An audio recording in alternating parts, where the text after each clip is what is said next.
샬롬, 샬롬, 샬롬, 샬롬, 샬롬, 샬롬. 내니 두려워 말아라. 나의 아들, 나의 딸아. 안심하라. 샬롬, 샬롬, 샬롬, 샬롬, 샬롬, 샬롬. 나의 평안을 주노라. 세상과는 다른 평안. 두려워 마라. 샬롬.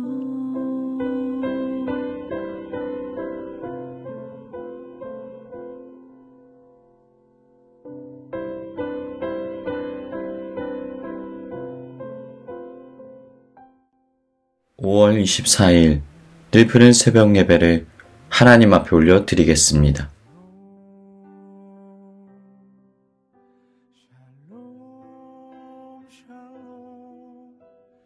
사무엘상 13장의 말씀으로 하나님의 은혜 나누기를 원합니다. 가나안 정복 후 그들의 신실한 지도자였던 여호수아가 죽게 되자 이스라엘은 혼란의 시기를 겪게 되었습니다. 하나님을 잃어버리게 되자 강력했던 이스라엘의 모습은 온데간데 없고 실패의 역사를 살아가게 되었던 것입니다. 이것이 바로 사사기의 역사적인 배경입니다. 성경은 그러한 상황에 대하여 이렇게 기록합니다. 사사기 21장 25절. 그때 이스라엘의 왕이 없으므로 사람이 각기 자기의 소리건에 옳은 대로 행하였더라. 그런데 여러분, 왕이 없으므로 혼란의 시기를 살아갔다라는 사사기의 기록은 인간 왕이 세워지지 않았다라는 이야기를 하고 있는 것이 아닙니다. 바로 이스라엘 백성들이 왕 대신 하나님을 인정하지 않았다라는 것입니다. 그런데 이스라엘 백성들은 자신의 연약함의 이유가 왕이 없기 때문이라고 잘못된 판단을 내리게 되었습니다. 당시 이스라엘 주변국들은 왕정 체제를 유지하고 있었지만 자신들은 그렇게 하지 못했기 때문에 자신들이 약하다고 생각했던 것입니다. 그래서 이들은 사무엘에게 찾아가 자신들에게도 왕을 달라고 요구하기 시작합니다. 이스라엘을 다스리는 참된 왕이 바로 하나님이심에도 불구하고 그들은 인간적인 왕을 원했던 것입니다. 그들이 잘못된 요구를 하고 있지만 결국 하나님께서는 사무엘을 통하여 왕을 허락하셨습니다. 그 왕의 이름은 바로 사울입니다. 그런데 시간이 흐르고 난 이후 사울 왕에게는 커다란 문제가 일어나게 됩니다. 사무엘상 16장 14절.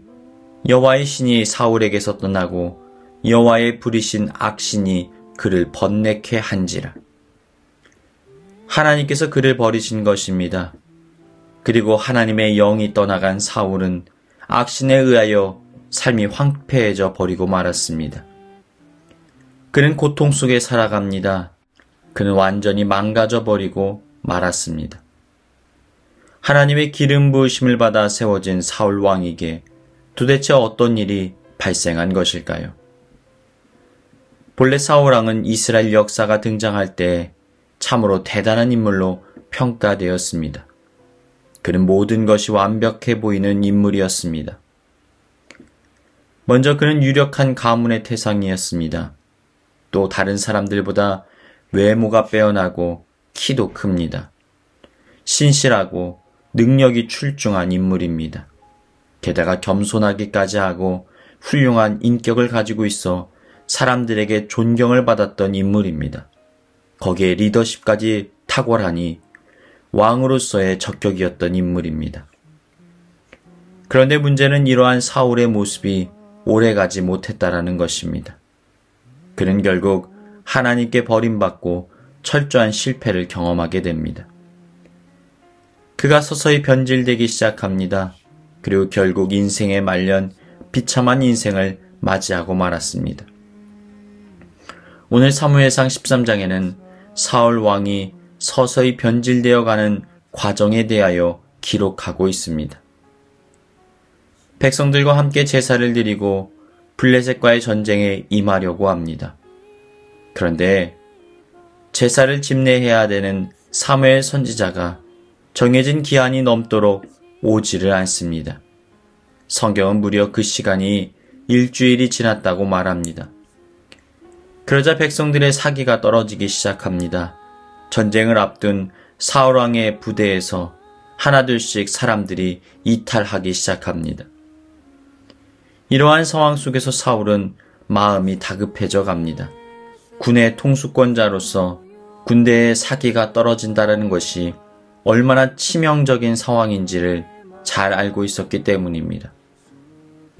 바로 이때 사울은 자신의 인간적인 생각을 발동하게 됩니다. 싸움을 앞두고 있었기 때문에 백성들을 하나로 모으고 사기를 진작시켜야 하는 필요에 의하여서 자신이 하나님께 제사를 드려야겠다고 결정했던 것입니다. 사무엘 선지자의 도착이 늦어진다는 이유로 그는 자신이 하지 말아야 할 제사장의 역할을 감당했던 것입니다. 주제넘게 제사장의 영역까지 건드리고 말았습니다. 여기서 우리는 사울의 주된 관심사가 하나님이 아니라 사람이었다는 사실을 발견하게 됩니다. 하나님께 인정을 받기보다는 사람에게 인정받기를 원했다는 사실을 발견하게 됩니다. 결국 이러한 과정 속에서 그는 자신이 하나님 앞에 어떤 사명을 받았고 어떤 존재여야 하는지를 망각하고 말았습니다. 그의 행동은 하나님께서 기름 부어 세운 사무엘 선지자에 대한 무시일 뿐만 아니라 그를 세우신 하나님에 대한 모독까지 하게 되었던 것입니다. 사울은 사람들을 결속시키고 단합시키려는 인간적인 방법과 수단에 능한 사람이었지만 결국 하나님과의 관계 속에서 실패하고 말았습니다. 하나님의 뜻과 질서보다는 자신의 논리와 판단에 의해 움직입니다. 왕이기 전에 본래 자신이 하나님 앞에서 종된 자의 모습으로 살아가야 한다는 것을 잃어버리고 말았습니다. 결국 두려운 일이 임하게 됩니다. 하나님께서 그에게 베푸셨던 하나님의 영이 거두어짐을 당하게 되었던 것입니다. 사랑하는 여러분, 우리의 시선은 지금 누구를 더 많이 의식하고 있습니까? 하나님의 뜻을 묻고 그 안에 거하며 살아가고 있으십니까? 오늘 하루 하나님께 우리의 시선을 고정하고 하나님의 뜻을 분별하며 순종하는 삶을 살아가는 저와 여러분의 삶이 되시길 주님의 이름으로 축원합니다.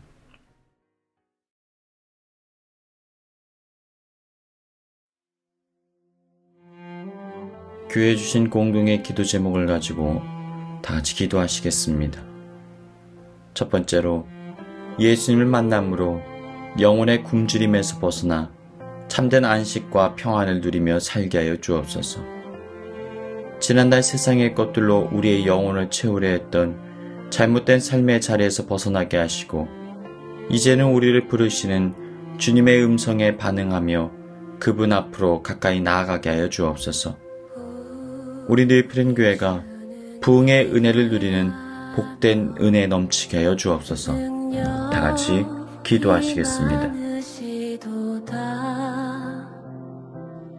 그의 지혜 무궁하며